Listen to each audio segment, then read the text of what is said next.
আসসালামু আলাইকুম। পড়ছি দৈনিক সংবাদপত্রের প্রধান প্রধান শিরোনাম। আজকে রবিবার ৮ই সেপ্টেম্বর ২০২৪, ২৪ ভাদ্র ১৪৩১ বঙ্গাব্দ, ৪ রবিউল আউয়াল ১৪৪৬ হিজরি। দৈনিক ইত্তেফাকের প্রধান সংবাদ: স্বাভাবিক হয়ে আসছে পোশাক শিল্প কারখানা, সব মিলিয়ে বন্ধ রয়েছে ৪৪টি কারখানা। যৌথ অভিযান পরিচালনা করছে আইনশৃঙ্খলা বাহিনী।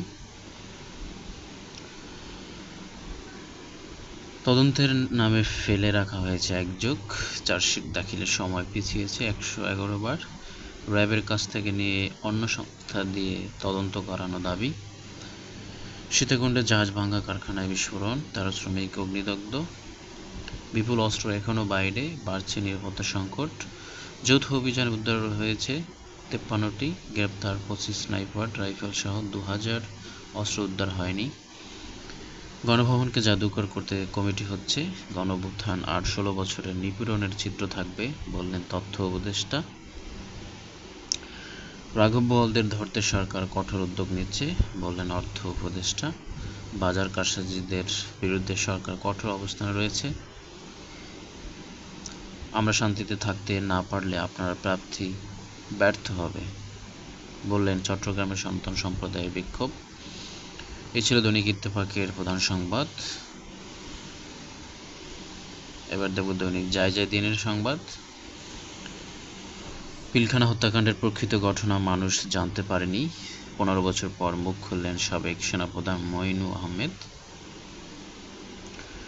স্বরাষ্ট্র উপদেষ্টার সীমান্তে ফ্লানির মতো হত্যাকাণ্ড আর চাই না, রাঘব বোয়ালদের বিরুদ্ধে ব্যবস্থা নেওয়ার আরও দৃশ্যমান হবে, বললেন অর্থ উপদেষ্টার ঘোষণা। মিয়ানমারের মংডুতে তীব্র হচ্ছে সংঘাত, বাংলাদেশে ঢুকে পড়েছে রোহিঙ্গারা। কোন ব্যাংকের কত খেলাপি ঋণ জানালো কেন্দ্রীয় ব্যাংক। জুন পর্যন্ত রাষ্ট্রায়ত্ত বাণিজ্যিক ব্যাংকগুলোতে মোট ঋণ স্থিতির ৩,১২,৬৮৯ কোটি টাকা। এর মধ্যে খেলাপি ঋণের পরিমাণ ১,০২,৪৮৪ কোটি টাকা। খেলাপির হার ৩২.৭৭%।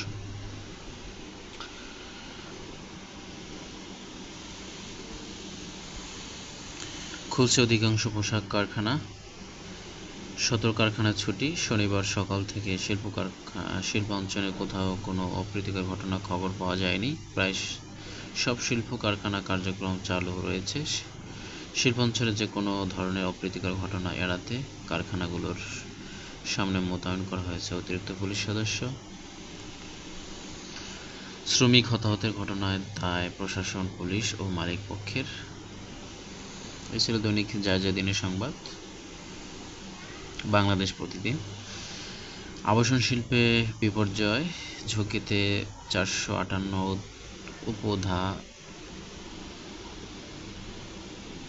উপধাত। আহতদের দেখতে হাসপাতালে গেলেন প্রধান উপদেষ্টা। ফাঁসির সেলে ১৮ বছর, নথিপত্রে একাধিক বয়স, অপ্রাপ্ত বয়স্ক ছিল জিল্লু, দাবি স্বজনদের। ৯ জন আসামি, ৮ জনই খালাস, শুধু আমার পোলাডাই ফাঁসি। চ্যালেঞ্জ চাপের ৩০ দিন। পরিদর্শনে ৩ উপদেষ্টা, স্বৈরাচারের পরিণতি নিদর্শন হবে গণভবনে। বর্তমান অন্তর্বর্তী সরকারের প্রধান কাজই হলো জাতিকে একটি অবাধ, সুষ্ঠু, সুন্দর নির্বাচন উপহার দেয়া। সেজন্য রাষ্ট্র কাঠামো গণতান্ত্রিক সংস্কার প্রয়োজন, বললেন বিএনপি নেতা সালাউদ্দিন আহমেদ। গুম খুনের অপসংস্কৃতি নিশ্চিহ্ন করতে হবে। গণতন্ত্র কমিটির তথ্য, সরকার পতন আন্দোলনে নিহত শতাধিক শ্রমিক। রিমান্ডে শেষে কারাগারে দিলীপ, বললেন নকল হীরার সিন্ডিকেটের সন্ধানে গোয়েন্দারা। $৫ বিলিয়ন বিদেশি বিনিয়োগ হুমকিতে। এ ছিল দৈনিক প্রথম আলোর প্রধান সংবাদ। নয়াদিগন্ত: বিদ্যুৎ কেন্দ্রের অনুমোদন দেয়া হলেও প্রাথমিক জ্বালানি নিশ্চিত করা হয়নি।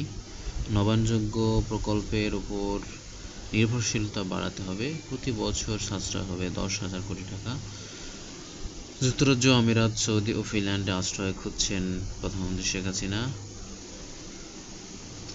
গণ আন্দোলন আহতদের দেখতে নিউরোসায়েন্সের হাসপাতালে ডক্টর ইউনূস। মণিপুরে ভয়াবহ সংঘাত, নিহত ৬, বিচ্ছিন্নতাবাদীদের ড্রোন ব্যবহার। ইসলামী ব্যাংকের সাবেক দখলদারদের অস্থিরতা সৃষ্টির পায়তারা। সীমান্ত ফেলানীর মতো হত্যাকাণ্ড আর দেখতে চাই না, বললেন স্বরাষ্ট্র উপদেষ্টা। বাজার কারসাজির বিরুদ্ধে কঠোর ব্যবস্থা ধারা হবে দুর্নীতির রাঘব বোয়ালদের, বললেন অর্থ উপদেষ্টা। সব ভেদাভেদ ভুলে আলেমদের ঐক্যবদ্ধ করতে হবে। সীতাকুণ্ড শিপইয়ার্ডে বিস্ফোরণে দগ্ধ ১২, আশঙ্কাজনক ১০। নির্বিচারে গুলি, লাশের স্তূপ হত্যায় অভিযুক্ত পুলিশের কী হবে? ভারতের উচিত বাংলাদেশের স্বাধীনতা সার্বভৌমত্বকে শ্রদ্ধা করা, বললেন বিএনপি। গণভবন পরিদর্শনে ৩ উপদেষ্টা। আওয়ামী লীগ সরকার আমলে গুদাম থেকে উধাও টনকে টন খাদ্যশস্য। আমি আন্দোলনে গিয়েছি স্বৈরাচার নামাতে। হঠাৎ নিখোঁজ খুলনার বৈষম্যবিরোধী ছাত্রনেতার বদরুল। এই ছিল দৈনিক নয়াদিগন্তের সংবাদ। যুগান্তর,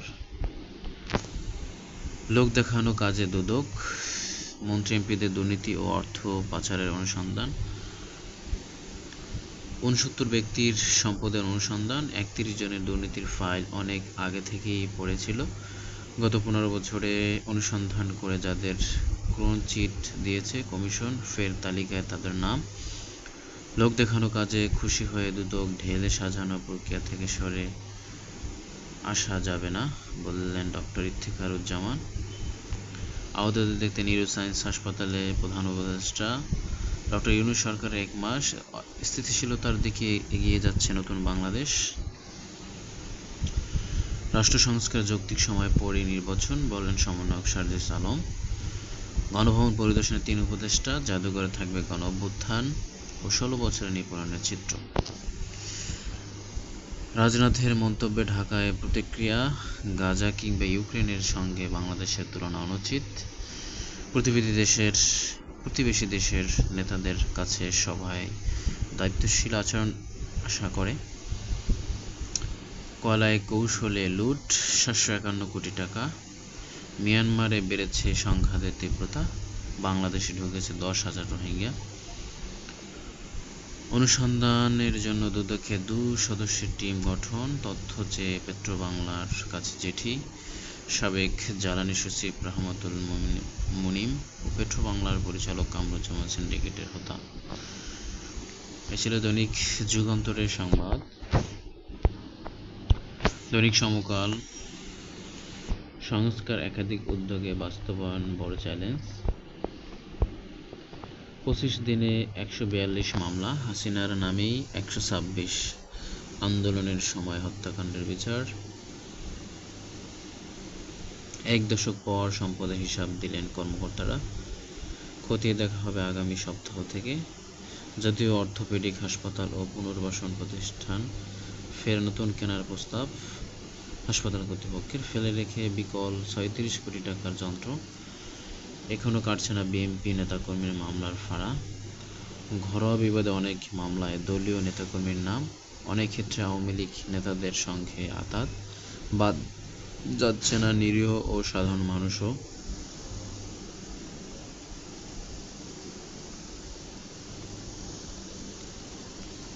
এই ছিল দৈনিক সমকালের প্রধান সংবাদ।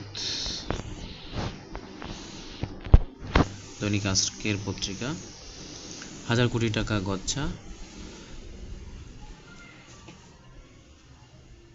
নতুন শিক্ষাক্রমের প্রশিক্ষণ। শিক্ষাক্রম বাস্তবায়ন শুরু ২০২৩ সাল। ২ বছরে বাস্তবায়ন ৭ম শ্রেণীতে। প্রশিক্ষণ বাবদ খরচ প্রাথমিকে ২০০ কোটি টাকা, মাধ্যমিকে ৮২৯ কোটি টাকা।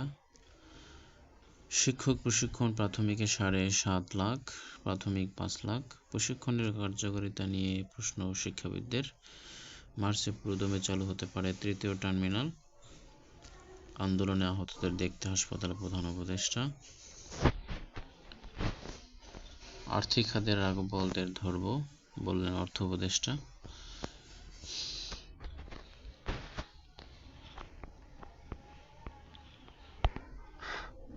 মণিপুরের সাবেক মুখ্যমন্ত্রীর বাড়িতে হামলা, কুকিদের। সীমান্ত পিঠ দেখাবে না, বললেন বিজেপিকে স্বরাষ্ট্র উপদেষ্টা।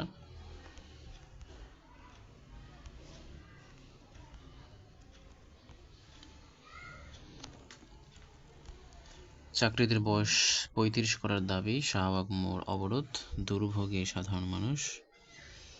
যৌথ অভিযানে ৪ দিনে উদ্ধার ৫৩ আগ্নেয়াস্ত্র। মাত্র অস্ত্র উদ্ধার পুলিশের, ১৮০০ অস্ত্র এখনো বেহাত। ৪ দিনে গ্রেপ্তার ২৫ জন, উদ্ধার বাকি ৩ লাখ গুলি। লক্ষ্মীপুরে তাহিরপুরে অস্ত্র জমা দেননি, হাত কাটল আওয়ামী লীগ, মামলা দিল বিএনপি। দুঃখে ভরা লুৎফরের জীবন। খুলনায় নেতা নিখোঁজ, পরিবারের উদ্বেগ। বৈষম্যবিরোধী আন্দোলন, ছাত্র। গান বাজনা নিষিদ্ধ শাহপরায়ণের মাজারে। এই ছিল দৈনিক আজকের পত্রিকা জনকণ্ঠ। সুদ দিতে হবে লক্ষাধিক কোটি টাকা, অপ্রয়োজনীয় ঋণ থেকে বেরিয়ে আসার তাগিদ। উচ্চ শিক্ষা সংস্কারের স্বতন্ত্র কমিশনের পরামর্শ। ডিসিদের মতো থাকবে ডিসিদের নিয়োগ পুল। আজ শিক্ষার্থীদের সঙ্গে প্রধান উপদেষ্টা মতবিনিময়।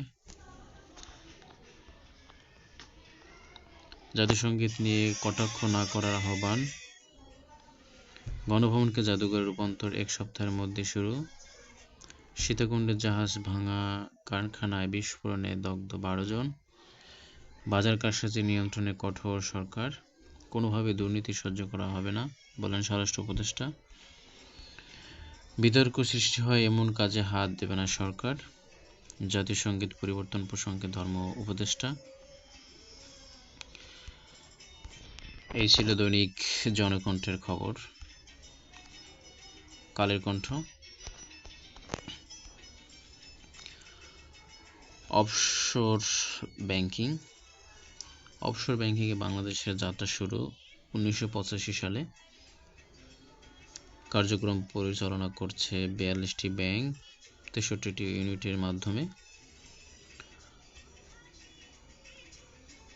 ডলার সংকটের দিশা অফশোর ব্যাংকিং, প্রবাসী সঞ্চয়ের আধার।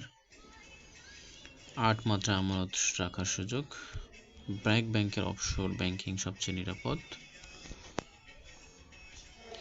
প্রবাসীরা বিনিয়োগের বড় শক্তি। এই ছিল দৈনিক কালের কণ্ঠ সংবাদ। দৈনিক ভোরের কাগজ। দুদকের টার্গেটে ৩ শতাধিক প্রভাবশালী। দুর্নীতির অনিয়ম, অভিযুক্তদের কয়েকজন গ্রেপ্তার, বাকিরা রয়েছে আত্মগোপনে। গণভবনে পরিদর্শনের পর উপদেষ্টা নাহিদ, সংরক্ষিত হবে ১৬ বছর নিপীড়নের চিত্র। উদ্বেগ কাটেনি পোশাক খাতে, শ্রমিক অসন্তোষ, কারখানা খোলা বাধ্যতামূলক, বিজিএমই। নতুন নতুন দাবি সামনে আনছেন শ্রমিকরা। ঝুট ব্যবসা নিয়ন্ত্রণে নিতে আন্দোলনের ইন্ধন। বিএনপির সরকার জাতীয় নির্বাচনের পর রূপরেখা প্রণয়নে ব্যস্ত একাধিক নেতা। মতানৈক্য ঠেকাতে আগেভাগে ঘোষণা। চিকিৎসার জন্য বিদেশ যাচ্ছেন খালেদা। ঢুকে পড়েছে ১২,০০০ রোহিঙ্গা, চেষ্টা অনেকে। মংডুতে বাড়ছে সংঘাত। ডেঙ্গু পরিস্থিতি, আক্রান্ত ৩০৩ জনের মৃত্যু। সরকারি চাকরি বয়সীমা ৩৫ চেয়ে শাহবাগ অবরোধ। ভারতের মণিপুরে ভয়াবহ সংঘাত, ড্রোন ও রকেট হামলা চালাল কুকি বিদ্রোহীরা। স্থানীয় জরুরি অবস্থা ঘোষণা মেইতেইদের। এই ছিল দৈনিক ভোরের কাগজের সংবাদ। আজকে এই পর্যন্ত। পরবর্তী এপিসোড দেখার জন্য আমন্ত্রণ। সে পর্যন্ত ভালো থাকুন। আল্লাহ হাফেজ।